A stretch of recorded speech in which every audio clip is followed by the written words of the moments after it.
if I don't speed train all the time, and it's almost the same feeling of if you go to the gym consistently, you're getting stronger, you're feeling good, then you don't work out for 3 weeks, and then you go, or 4 weeks, and then you go back into the gym, and all of a sudden the weight you used to move, you can't even lift it. And then you're trying to lift, a little bit less and it hurts, but you're like, okay, wow, I'm weak.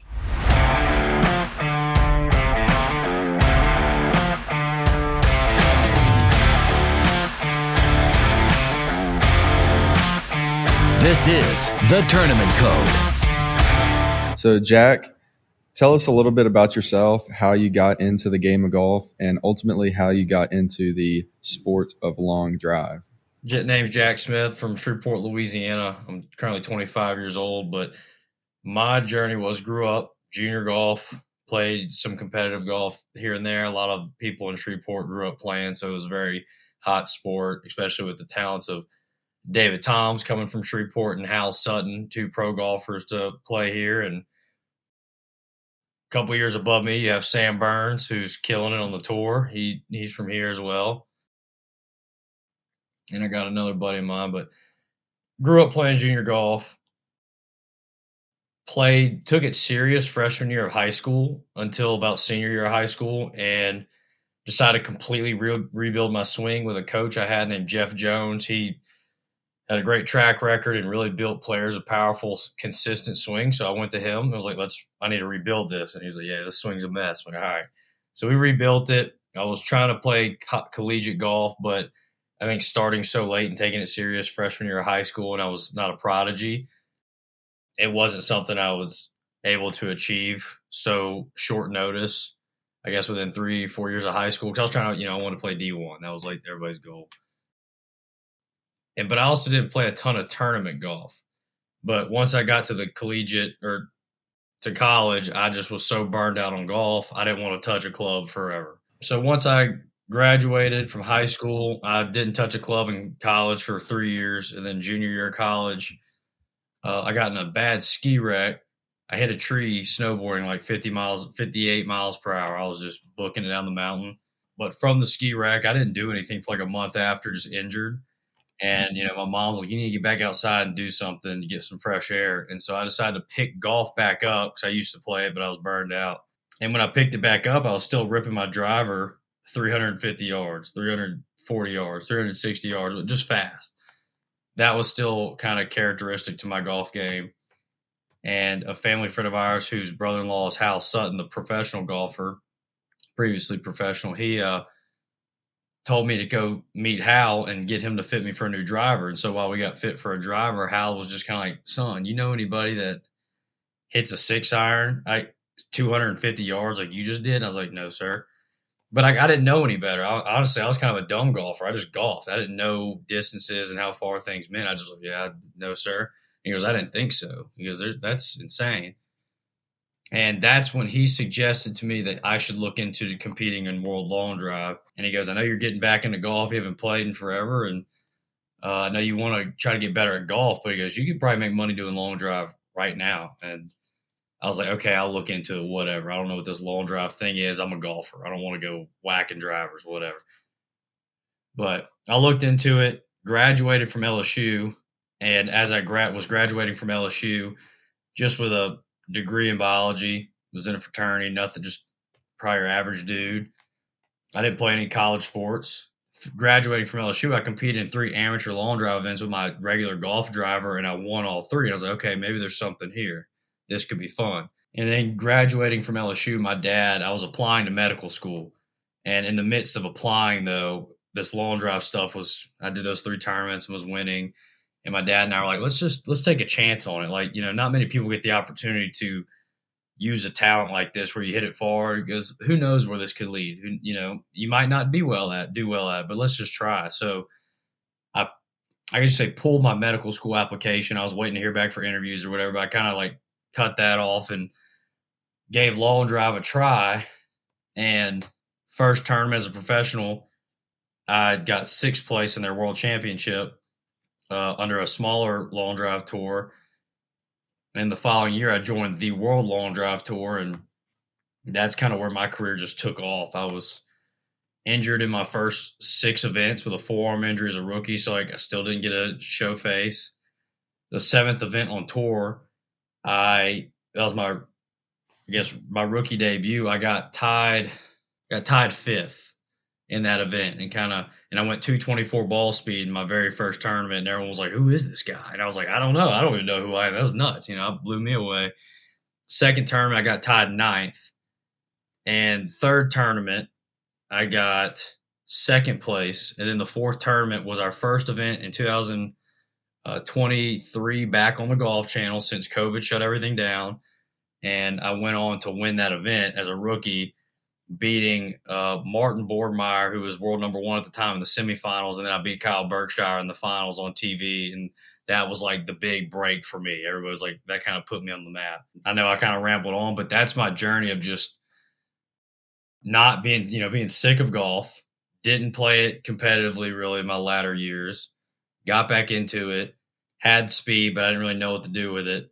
Jumped in the long drive, had early success, and now I'm fortunately number 2 in the world. I'm trying to close in on world number 1. I mean, it's just, I would have never thought I'd be here, taking that chance. That is awesome. It's cool to hear that. I have some follow-up questions on it. One thing we forgot to do is the Pupview Book sponsors us, so they keep the lights on. So I have to quickly note that we normally have an opening tee shot for them, which is a trivia question. Jack, do you have a trivia question prepared for us today? I do. So there is only one PGA Tour player that averages over 190 ball speed. Who is it? And for reference to listeners at home, I think Jack just touched on that he was hitting 224, and there's only one player on the PGA Tour above 190. Who is that person? Aldrich.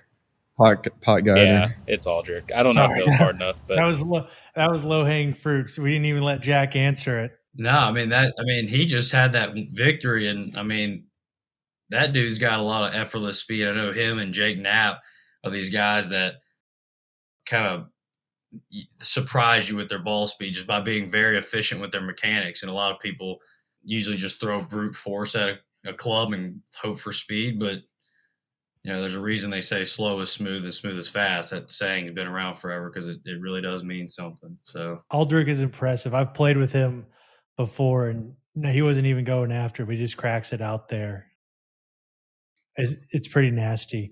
For your golf game, as you said, you had not effortless speed. You just had natural speed and a lot of strength. When it came to, starting to get into long drive, though, how did your training change? And just to give you some background, one of the reasons this interview is interesting for us, obviously there's lots of things that go into tournament golf, and a lot of times we talk about golf tournaments and everything that goes into it, and obviously club head speed is something integral in terms of playing high level golf. It's easier if you have high speed and can hit it and it can hit it straight. And you having played college golf and then going on to do a world long drive, we're interested to learn about picking up speed. And again, one of the reasons it came up is you're talking with Chad Darby about speed. I'm working on getting to 130 by the end of the year. And so he said, "Oh, I know a guy who knows a little bit about some speed." So tell us a little bit about what getting world long drive speed was like compared to just being fast. When I was first suggested it, my club head speed with my 45-inch gamer club was, I think, I was 170 pounds, and my speed was, I think, like 133 to 135 miles per hour. And that's when they were like, "Hey, you should look into long drive." I was like, "I'll check it out." But a lot of that speed I give credit to, one, I just always whack the ball hard. Everyone's like, "You should probably slow down and play better golf." And I'm like, no, I like hitting it really hard. I don't care if I shoot a 78. I'd rather do that, Little did I know it helped me in the latter years. But it was about 133 club speed. I think a lot of that came from the swing I built with a coach named Jeff Jones growing up. We completely rebuilt my swing to be a very repetitive, strong swing that allowed me to just turn and just, once I got set, I could just let it eat. And it was like such a repeatable swing under pressure. Maybe like a 2-degree spin axis draw. It was a swing built for pressure and speed. And then when it came to long drive, after it was suggested, I started training for speed with speed training. I researched, what are people doing? I went to the number 1 long drive coach who I still use, Bobby Peterson, who coaches the best in the world. and he taught me how to train my body for speed, like train my nervous system to fire faster, the same as you go to the gym, you can work out, just lift lightweight, kind of get a pump, or you can push heavyweight like a power lifter and like force your body to adapt to higher strength and then keep getting stronger and stronger. And so that's what we did with speed, pushing speed. We taught my nervous system to fire faster and faster. And I was speed training like 3 times a week. I'd do about 50 to 75 balls in a simulator as fast as I could. Like my goal was to turn on the ball with my body, everything I had, mechanics, just as fast as I could. Whether I hit the ball well or not, I didn't care. This was a teaching moment for my body to adapt, to get faster, and then I could worry about correcting impact later. But once I started learning how to get faster, I learned how to like get my hands to release a little bit better, more efficiently. I think quicker hands was a big thing because I used to just hold the club off and turn on it and hold the face really stable. But now I'm able to get speed with my hands way faster to release the club head with more energy and effort and then still control ball flight. But I was able to jump my club speed within a year. I went from 133 miles per hour to, with a long drive club, like 155 miles per hour. And I hit like a top speed of like 230 something, 238.7 miles per hour. That actually was with a club speed of 160.8 miles per hour. So my speed kind of came out of nowhere. But just learning to move more efficiently, I definitely hit the gym. I definitely made sure I stayed flexible and loose. I didn't want to have a body that wasn't able to get in the positions required to swing fast. And then I'm trying to like swing through positions, because statically I can sit there and hold my hands in a certain spot and be like, okay, I'm going to try to get right here. But then I go to swing and subconsciously you're just swinging with muscle memory. My body won't let me get there because it physically can't unless I forcefully push it there. And so it's just going to, you'll spend days just trying to get there and you never will because your body doesn't allow it. So I just did everything I could from pliability. Definitely hit the gym to protect my core for speeding up. I didn't want to hurt myself, and just training for speed, doing those sessions where like I literally would almost swing to break my back. Like I just like, I don't care what happens. I'm swinging as hard as I can. And I mean, there was days where I'd swing at top speed. I'd PR. The next day I'd get close to the PR. Then like a week later I'd be fresh and I'd be like 5 miles per hour slower. And I'm like, I'm fresh. This is stupid. But I just kept beating at it. And the speed will definitely come if you trust it. It's one of the saying trust the process plays a huge role if you ever want to speed train and get faster. Because like I don't really think we have a good judge on nervous system recovery health. Because like if you're sore with a workout, you can feel the lactic acid, you feel the muscle sore, you try to lift weight, it's heavy, it's just like, oh, I'm not as strong. For like the nervous system, it's kind of hard to judge how fresh it is for training again or how snappy it is. I guess it could be a word as well, but just working around all that, definitely learning efficiency. I know you mentioned you did a lot of flexibility work and speed training work, obviously. What kind of weightlifting protocol are you doing for your long drive career? So I still do just basic weightlifting. Like I'll go in, I do bench, I do incline dumbbells. Like I do a full heavy workout. It changes between off season and in season, but I do my basic heavy workouts. But then depending on the day, if it's I'll do chest and back on Mondays. Tuesdays I do legs and core, and when I do the core, I have a device called Pure Torque, and it's like this: you anchor it to a cable machine, and you can anchor it against your chest and turn your body, and it helps you pull the weight stack with your torso and like your rotational power. And that helped me train for just, I guess, more core strength in the rotational planks. It's hard to translate strength you have from the vertical and horizontal planes with pushing and pulling weight, and then okay, now translate all that strength to rotating really fast and syncing all the timing up. So having that core device was really helpful. But at a minimum, I'm always doing like a basic full-on hard workout for whatever muscle group, and then in there I also throw in maybe the mobility training with medicine balls, and like stability, strength, stuff like that. But I never truly have a day where it's just like lightweight workouts like that unless it's in season and it's more of like a maintenance period for my strength and size and flexibility. So How much would you contribute your success to your raw strength? And then how much would you contribute your success to like neurological system and just being able to trick your body into going super fast? I would probably contribute like 75 to 80% of my success with speed to my swing mechanics and actually pushing speed. 100%. That's 70. I can't. 75 to 80%. 20%. I think strength matters, but I see so many cases of people that look like string beans, and they're moving the ball way faster than the jacked giant guy who's pretty flexible. I see it all the time. People just putting brute force into a swing. How big and strong can we get? And how hard can we swing the club?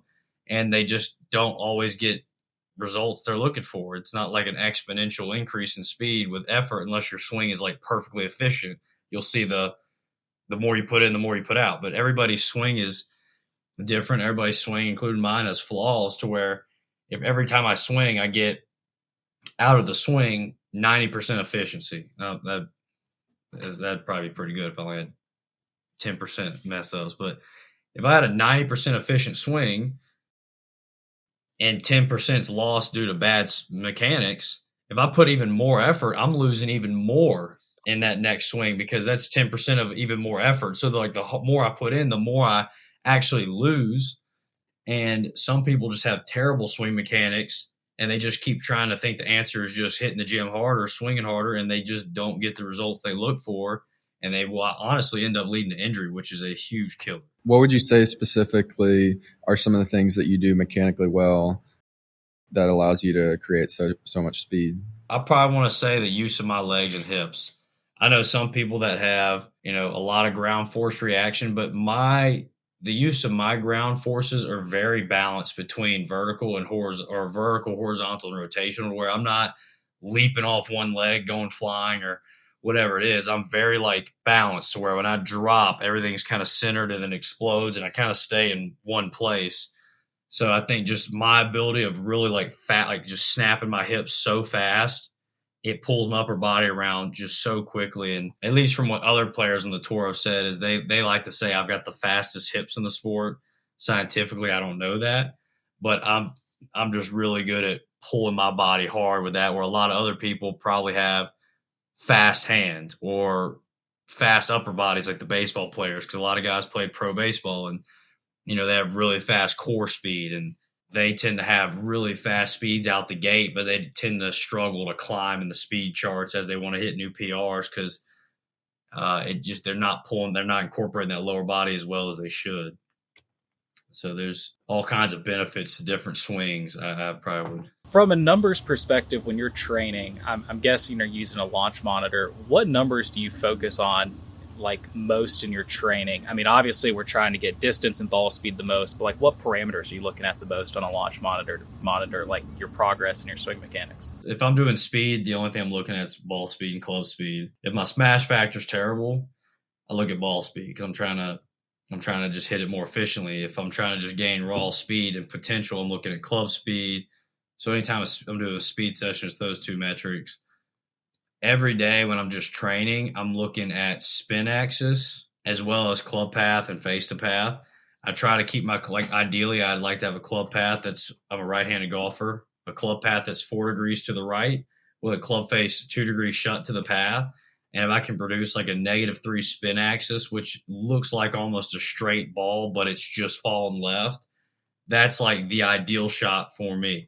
And so those regular training days, I'm looking at that. And then if I have days where my spin axis is terrible, but my club path, face to path ratio are great, and I hit it in the center of the face, but it's a -30 spin axis, my ball's flying hard left.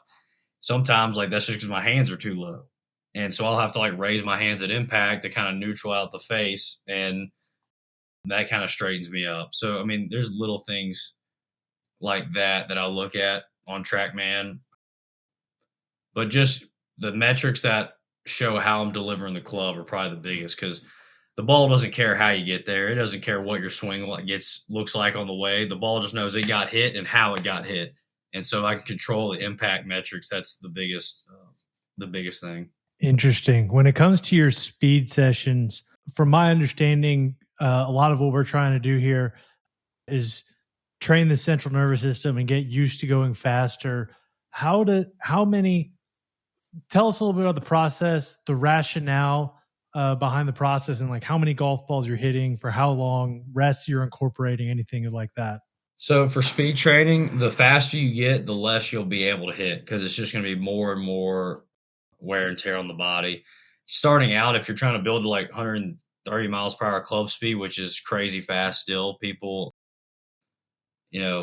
there's always people that swing it fast. There's people swinging faster than me, but 130 miles per hour is very fast. Training it like 3 to 4 times a week, 4 maybe it might be a stretch, but like 3 times a week for speed, where you spend 50 to 75 balls, do like a 25 ball warm up, make sure your body's warm and loose first, and then you might change the launch mod or whatever to, okay, we're doing 50 balls or 75 balls, and my one goal is to swing as hard as I can. And it's good to do it inside because if you hit outside, your brain will see the flight, and whether you care about it or not, it's subconsciously going to try to control the ball flight. So if you snap hooked it trying to push speed, your brain's going to like subconsciously slow down for a little bit of control. But when you're indoors, it just hits a screen and you can swing freely. So pretty much everybody that has a PR or knows their PR for ball speed, it's inside. But 3 times a week, 50 to 75 balls, your one goal is to move that club through the air as fast as you can, no regards to where the ball's hitting, no regards to if you almost scold it with your driver. That's part of it. You're swinging as fast as you can. That's not what you're used to. Your body's not used to. You're trying to push it past its comfort. But the goal there is to just teach your nervous system to wake up, to fire faster, like incorporate more muscles, better nerve innervation. Just we're trying to be as snappy as we can to move this club as fast as we can. And like if I don't speed train all the time, and it's almost the same feeling of if you go to the gym consistently, you're getting stronger, you're feeling good, then you don't work out for 3 weeks, and then you go, or 4 weeks, and then you go back into the gym, and all of a sudden the weight you used to move, you can't even lift it. And then you're trying to lift, a little bit less, and it hurts, but you're like, okay, wow, I'm weak. But then you stay in the gym for about a week or so, getting back into it, and all of a sudden all the strength's back. And you're like, oh, I'm back into my routine. It's kind of like that with speed. If I don't stay on top of it, my body will kind of like cool down and go back to like this rest mode. I'm not firing as fast. So if I need to gain speed, it's okay. Let me get back swinging fast. Teach my body like, hey, we need to lock back in. We're pushing speed again. So staying on top of speed training and not letting your body kind of reset and pushing it to where it's. And I was telling Cooper and Jag, it's hard to judge when your nervous system's fresh. You can judge with your muscles with you can kind of feel it out with lactic acid and just raw strength, how you feel. But when your nervous system's fresh, I haven't really found a great way. I don't think a lot of others have of how to judge that.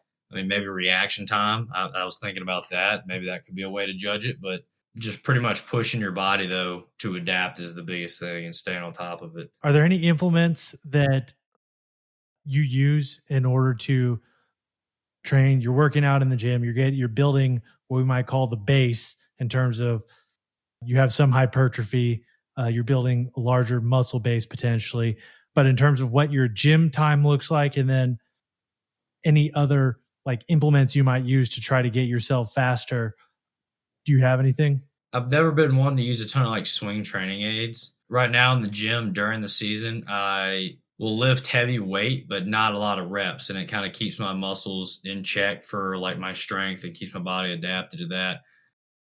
I use this device called Pure Torque, and it's like a train device that allows me to train my rotational strength. So I don't have to try to translate strength from squat and bench and rows to a rotational swing and time it up. It's just, I'm training that core strength using a weight stack in this tool.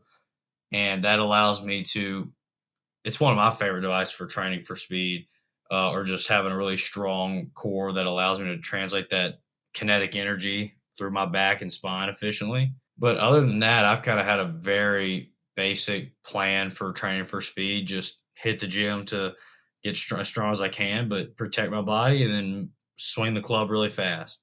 Never really done any overweight training or like underweighted training, just moving a very lightweight stick practically. I haven't really done a lot of that stuff to help out my speed. Maybe I could benefit, but I've had a lot of success without it. So I don't want to, if it ain't broke, don't fix it, they say. So You played in a lot of golf tournaments growing up, so you know how different tournament golf is from just going out and playing golf like with your buddies on Sunday afternoon. Is it similar in long drive?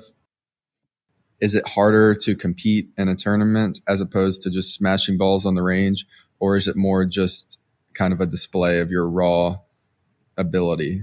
it's definitely harder than I ever expected it to be. I thought as a fast golfer, I could just show up, hit the ball hard, some good drives, and be done with it. But in my first championship, I lost by like 40 yards. And I was hitting it fast. I was at that time like 143 miles per hour club speed, hitting the ball like 208, 210. And I thought I'd smoke these guys. When I was going to be easy. No, I lost by like 40 yards. I was like, man.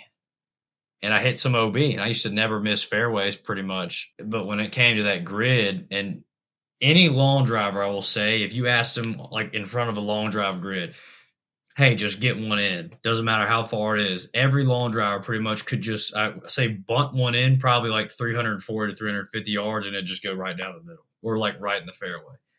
But what stinks when you see it sometimes, it's like, oh, he hit it out of bounds. And it's like, well, we could hit it in very easily a shorter distance, but our goal is to hit it as hard as we can and as far as we can and just try to control it. Like you can't always practice at your max speed because every time you're trying to push top speed, you're always going to keep increasing and you're going to bring the floor up and everything. So if you're trying to swing at top speed, your body's never prepared for that. Once I got out there on the grid, I quickly learned once you have the adrenaline pumping. So in tournament golf, you had any adrenaline, I didn't want to like juice a 7-iron extra 15 yards. So I'd have to learn to control it and chill out. But in long drive, it's almost the same pressure, but the opposite. You actually have to tap into it and use it to hit further because the guy next to you just ripped his drive 420 yards with his adrenaline and everything, and it's gone. And I'm now like, okay, I've been hitting it 390 yards all day. Now I've got to hit it 421 plus. And it's like, and I got to hit it straight. And I got 2 balls left to do it. It's a whole different type of pressure, but it's definitely up there with tournament golf or pro golf just because of how you've got to manage it. But instead of having to tamp it down and control it and stay cool, it's almost like you've got to let it go and be max testosterone, max speed, just all out. But I had a buddy who's a scratch golfer. He's like maybe actually a +1 handicap. He came out to a long drive event this year at the beginning. I was like, oh man, you hit it fast. You had like 133 miles per hour club speed, very fast, +1 handicap. I finally convinced him to come out to the tournament. He competed in just the qualifier for the world championship. So you're not playing against the pros, you're just qualifying. And I think he finished like 30th of the 32-man field. And he hits it far. And he was just sitting there like, dude, I didn't realize, one, how much stress I'd be under out there. I was always kind of joking with you, like, oh, I can do it. And he goes, I didn't realize, one, how much stress I'd be under, and 2, how far these guys actually hit it. He goes, sometimes you see on TV they hit it only 350 yards, but now I understand it's because they were hitting into a 20-mile-per-hour headwind. And even though people don't care about the conditions, they just see the numbers like, oh, I could do that. And he was like, dude, once I got out here and then you hit in the same conditions as them and you see how it affects everybody, he goes, it's unreal. And then that's when he had more appreciation for what I do. But, man, I jumped away from your question. But, yeah, it's similar pressures, but you kind of go the other way with having to let it all out, let it go versus control it. Could you talk about the tee shot strategy when you're in a competition? So you've got, I think it's a 60-yard wide grid, essentially fairway, and you have to hit it for it to count. Are you centering your dispersion over the middle of it? Or are you aiming to a side and trying to hit your draw to curve onto it? Like, what is your philosophy on trying to get it onto the grid at max speed? Yeah, so you need to know your shot shape, and you kind of have to commit to it so you don't double cross. Because from the tee box to about 400 yards, if you're off by like 2 degrees of angle on your aim, your ball's OB. Like you have to know where your ball's starting and where the shot you're hitting. Because like if I'm hitting a draw, I'll probably, and like for the day, balls are carrying about 390 yards on a certain day. I'm trying to aim on a straight line OB at like 410 yards or 405 yards. So I know, okay, I'm going to hit a draw, but at worst, if it goes straight, it's going to land in and then roll towards that 410, which will probably be enough for a rollout unless it rolls further than that. Or I can turn it over and send it up the grid really far. Some days, like our last few tournaments, I played a shot where I aimed straight up the grid. My goal was to hit it as straight as possible, and then any error would maybe lead the ball to fall just right or just left and stay in. Some people know they can hit a draw. Sometimes it might be too much of a draw, but they know they'll turn the ball over. They'll aim out right and just then same with people that hit a fade. But a lot of times it's all determined by the conditions. If I got a crosswind off the right, if it's downwind, if it's a headwind, just like in golf and how you would hit an approach shot or a tee shot, I'm doing the same thing out there, but not just about, okay, how do I play these conditions to not just hit it in like you would in golf, but okay, how do I play these conditions to hit it in and get every inch out of this ball?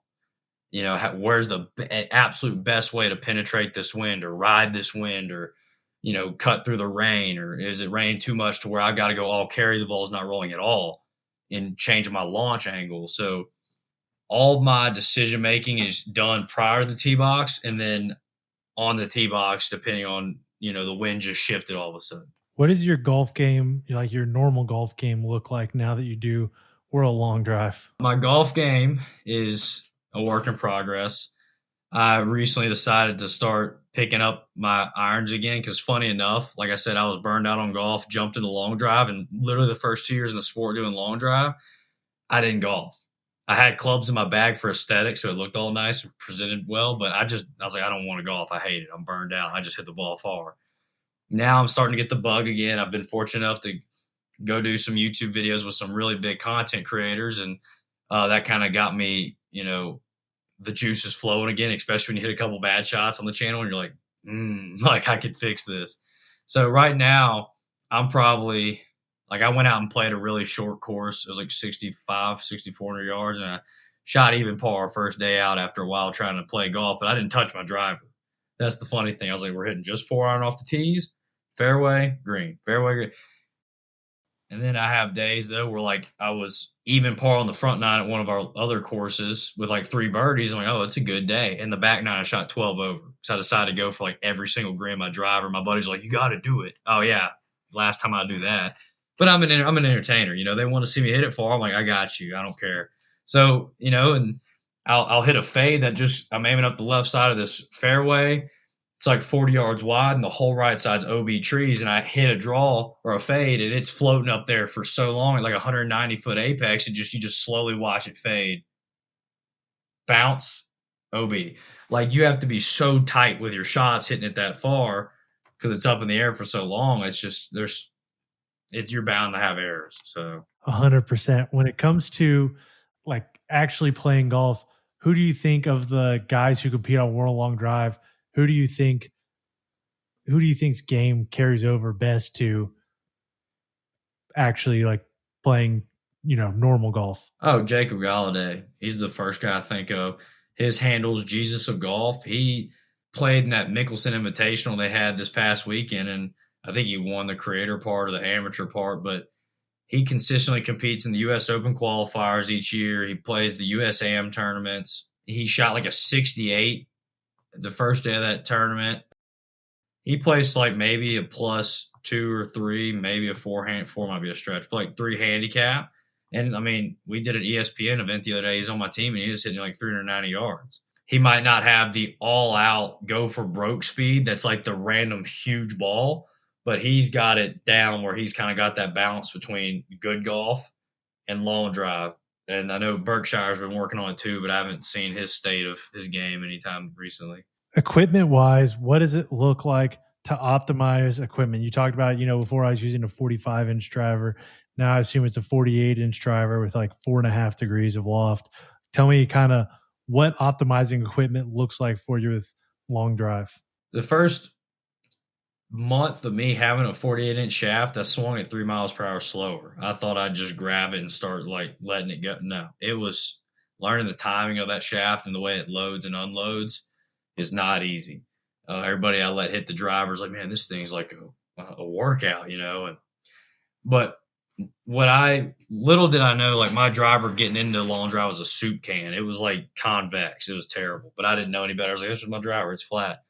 Now in long drive, I'll go through like 2 new heads every like 3 weeks, just because even though it looks like a brand new head, if the bulge and roll of the face just gets too flat for me to where I lose the full benefit of gear effect from the toe or the heel, I get a new head. So I've got like a bone guard of these brand new looking long drive heads I just don't always touch. But when it comes to my equipment, I have we talk in terms of CPM. So instead of generalizing it to stiff, extra stiff, and so on, we talk in terms of like 200 CPM, 205, 206, 207, 208, all the way to like 230, and then extra stiff, like 275, 280, but like we talking every little number, so I know exactly the CPM, like the exact stiffness of the shaft I want to hit, especially for the different conditions. If it's downwind, I might go with a shaft that's a double kick point, which has a kick point near the grip and the head,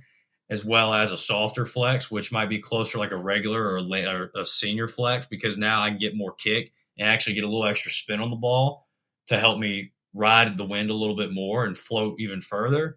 Then I have like a super stiff shaft that's like a piece of rebar and it's heavy, but I'll have it for like incredible headwinds where it is just impossible to get the ball down. I can just rip this low spin penetrator.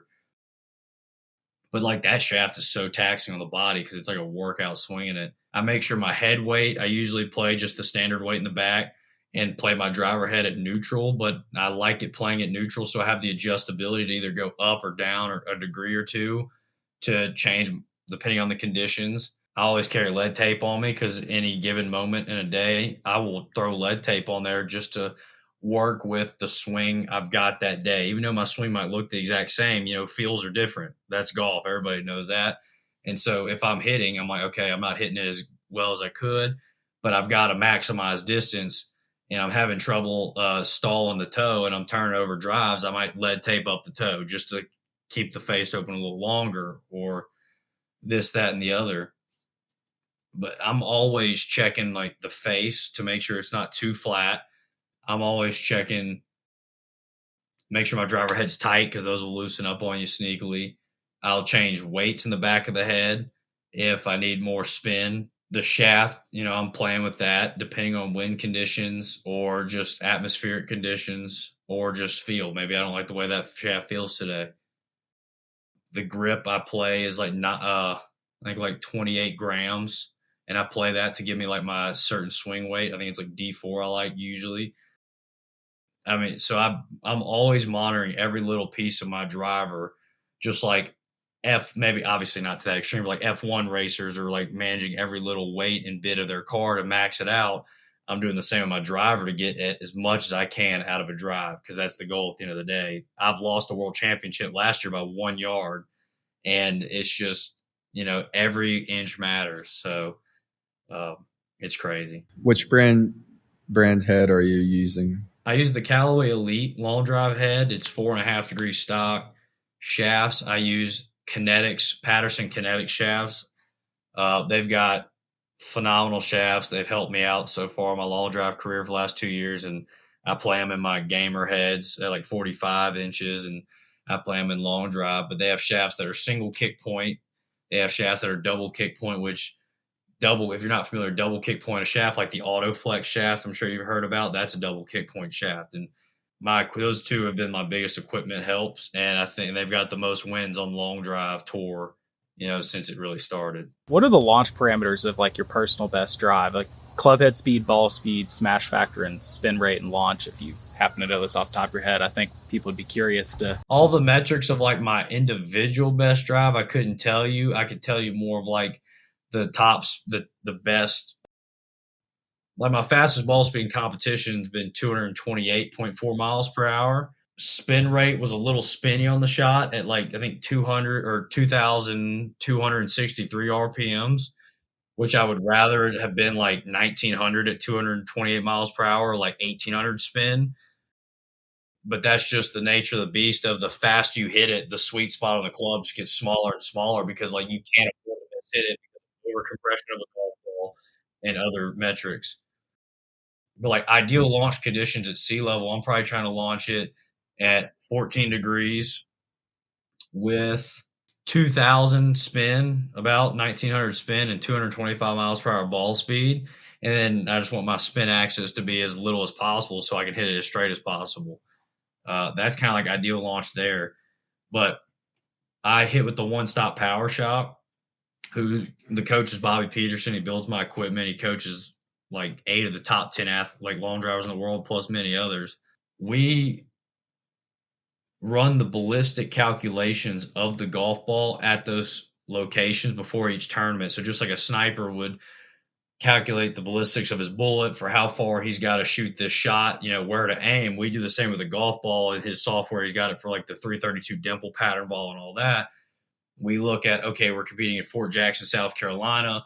It looks like as of now, it's going to be based on like a condition of 80 degrees outside, no rain, no wind. This is the exact metrics you got to hit. And we calculate it for someone that's hitting at 200 miles per hour, 210 miles per hour, 215, 220, 225, just so you know, okay, this is my speed bracket. This is the shot I'm trying to hit. When I'm on the range warming up, I need to try to get this launch and this spin and then go out there and rip it. But then in the moment, things change. All of a sudden, it starts raining. Wind starts blowing. It's hotter than we thought. So when we're calculating even those numbers the best we can, but it's not that we can hit those numbers perfectly, but we try to replicate them the best we can. What does nutrition look like for you during a tournament? And then also before, how much attention do you guys pay to that? During tournaments, I definitely eat a lot better than I do outside. I'm usually the night before eating probably some kind of chicken or pasta meal just to get a lot of carbs in me, because once I start competing the next day, it's nonstop. Usually if I'm moving on, fortunate enough to get to like top 8, top 4, so on, I don't really ever get time for a lunch break. So tournament day, I'm waking up. Usually I'm eating hotel eggs at like 6 a.m. right when that food opens. I'll hit the gym at like 5 a.m. Hotel eggs, and I'll eat like a waffle there with syrup and all that to get a lot of like sugar and energy in me, carbs. Then I go out there, I compete in round 1. If I can get a meal, awesome. I'll probably eat like a Chipotle or something, just get rice, chicken, keep it clean and simple, hit my just basic protein and carb needs.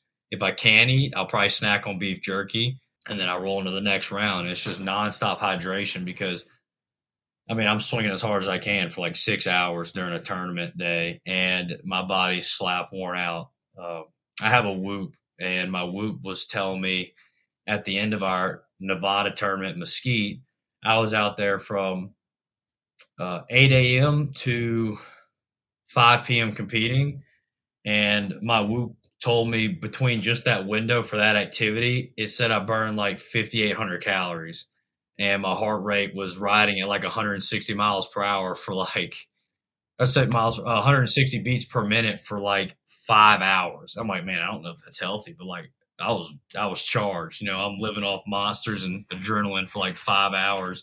Then you get to the hotel and just crash. But my diet's definitely a little bit tighter, and during tournaments is boring. Just meals that are simple with high protein, high carbs, and then outside of tournaments, it's probably a little bit dirtier. I still pick my meals based around, okay, if I go to eat Mexican, I want fajitas to get my protein in, and then I'm going to just destroy chips and salsa. That's just me. I blame it on having a power gut or whatever I want to blame it on. But it's definitely tight, but I'm not super anal about it. Do you think caffeine helps you during competition swing faster? I would say for me, yes. Some people I think don't need caffeine because it actually make them too jittery and they can barely tee a ball up. They'll be like trying to tee it up and they're nervous, and the adrenaline and the caffeine, they can't even tee a ball up.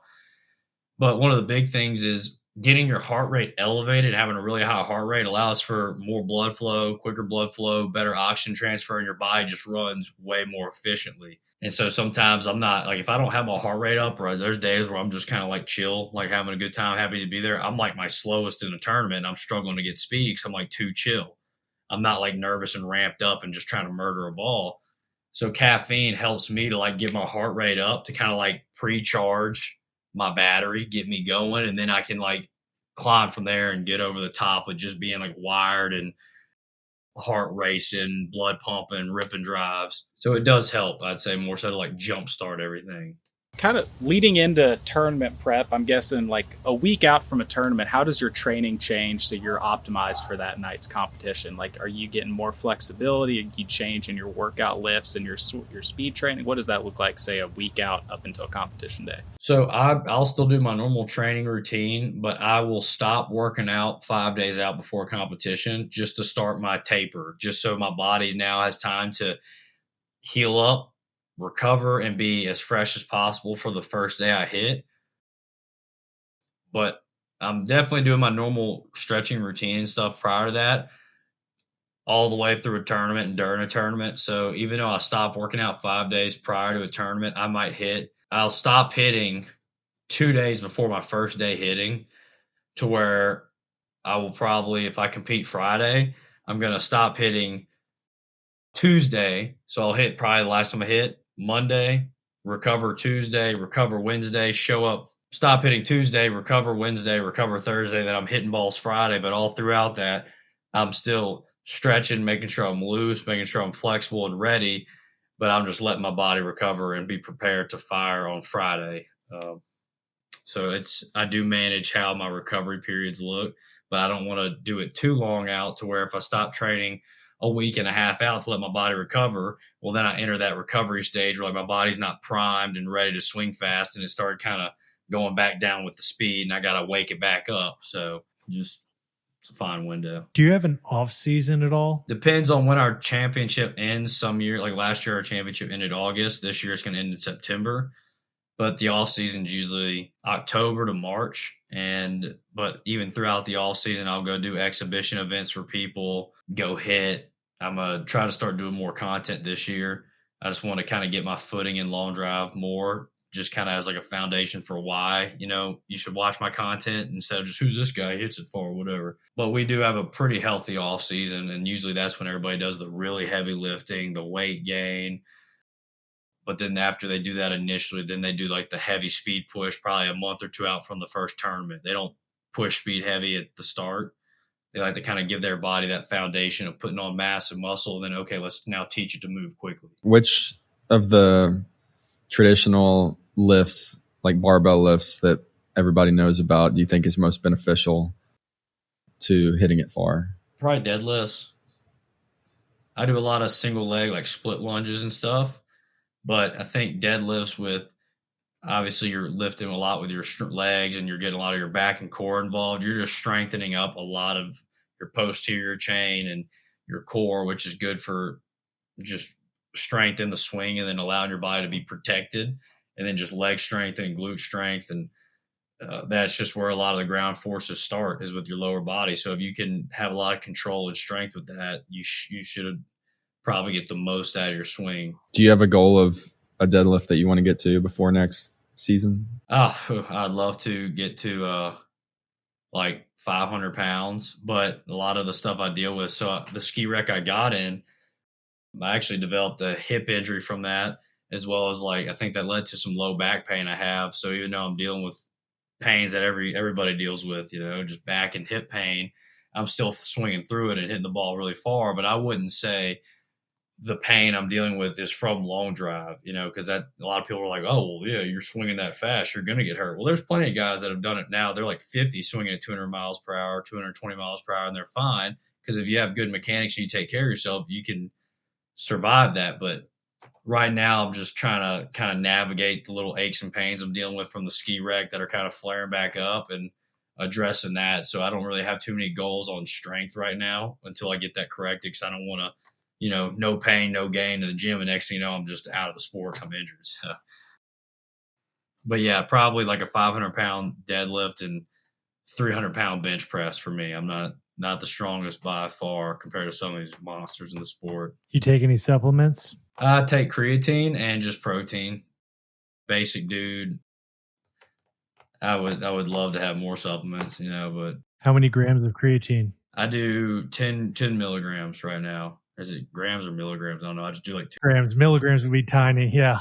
Okay, yeah. So I do the 10 grams, I guess, for that week to load, and then I usually do like maybe 5 milligrams every day after that, just as maintenance. But I'm on creatine all the time. I think it's a phenomenal, supplement, not substance. Yeah, it's a substance. It is a substance too. It is definitely my favorite by far of all the supplements, alongside just protein. Yeah, that's probably the most popular. Yeah. And so 10 grams is about a tablespoon. Right. That's how I measured off a tablespoon. Is that about how do you measure your grams? The one I have right now, usually I do the same as you. It'd be the tablespoon, but right now I've got this micronized creatine HCl for better delivery. I don't know, just some stuff that was fed to me. But I'm like, all right, yeah, I like this stuff, and I've noticed some results with it, so I've been using it. But I started out with just the creatine monohydrate. It tastes like sand. It doesn't really blend with the water, and you just mix it enough to suspend it, and you chug it. So I don't even do. I just pour water in my mouth and dump that on top, and you're just otherwise it's too much. Like it's just like grit in your teeth. Oh yeah. No, I know exactly what you're talking about. Very good. Well, as we get to the end of the show, I think the last question we ask every guest is kind of the same. And for you, it's going to be unique. It's going to be 2-part. One, if you go back to yourself as a junior golfer and tell yourself just one thing, what would that one thing be? And 2, if you could tell a junior golfer just one thing, what would that one thing be? So I'll probably relate it to what I do now, the whole speed stuff. I would tell a junior golfer to, and it sounds so dumb, but like swing hard. It's once you're like out of these speed windows, it's really hard to build speed unless you're kind of naturally on the faster end of the speed. Like you're pushing for 130, so I assume you're probably swinging at like 120s. Yeah. I started at 118.9, and I don't want to give away where I'm at right now because I'm a little behind between. But I'll tell you afterwards. But I've picked up a lot or a decent bit. Yeah, and so like you have natural speed, but someone that's like cruising at 105, it's going to be really hard to build speed. Your body's just not developed like that. But I tell junior golfers to just swing really fast, be athletic, and then kind of dial that in. Don't go for the robotic, super tight, just accurate swing, which is great. But in the end, speed is going to be something you want. Everybody loves speed. And what I tell myself is just don't have fear of trying new things in competition. Like I did junior golf, but when I started pursuing like doing like high school golf and wanted to go to college, I kind of had this fear of competing because I never felt ready. I was always just, I need to be better. I need to work on the range more. My swing's not perfect. And that analysis or paralysis by analysis and just the fear of being perfect completely locked all that up. And I would just tell them like, don't be afraid to try new things or compete. Go out there, do it. Those experiences are what build you. There's nothing to prepare you for that. And I know people in business and real estate, they all have similar sayings of just do it. Just there's nothing like actually competing or investing to learn. And you're going to trip, you're going to fall. That's life. We're humans. But being able to experience it makes you best prepared for encountering it again. Absolutely. Where can people find you on social media and follow along? So right now on Instagram, it's JackSmith_LD. There's so many Jack Smiths in this world. I kept typing until one worked, and that one worked for Instagram. And then for YouTube, it's just Jack Smith Golf right now. Excellent. If you're listening to us right now on YouTube, Spotify, Apple Podcasts, make sure to like, subscribe, leave a rating. If you're trying to find us on social media, you can find us on Instagram at The Tournament Code and on Twitter /X at Tournament Code. As always, we appreciate you joining us and look forward to diving in deeper to what it takes to play elite tournament golf.